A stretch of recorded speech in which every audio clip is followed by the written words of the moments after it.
চলুন আজ বানাই টেস্টি একটা ডিমের ঝোল, তাও আবার মাত্র 10 মিনিটে। তো প্রথমেই আমি আলুগুলোকে ভেজে নেব একটু লবণ দিয়ে। আলুগুলো ভাজতে ভাজতে এখানে মশলাগুলো রেডি করে নিয়েছি, আর 4টে ডিমকে একটু কাট লাগিয়ে নেব, সেদ্ধ করে রেখেছিলাম আগের থেকে।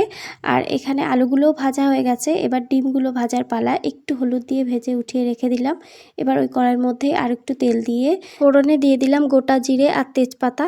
এই পেঁয়াজগুলো একটু ভাজা ভাজা করে নিয়ে এর মধ্যে দিয়ে দিলাম বাকি মশলাগুলো। তার মধ্যে আছে আদা কুচি, লঙ্কা, ধনে গুঁড়ো, জিরে গুঁড়ো, পরিমাণ মতো হলুদ, লবণ।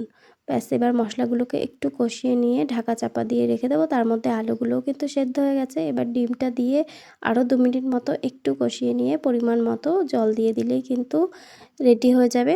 মাত্র 2 মিনিট মতো একটু ফুটিয়ে নিয়ে লাস্টে ঘি আর গরম মশলা দিয়ে নামিয়ে দিলেই রেডি হয়ে যাবে হালকা ডিমের ঝোল। তো আপনাদের এই রেসিপিটা কেমন লাগলো?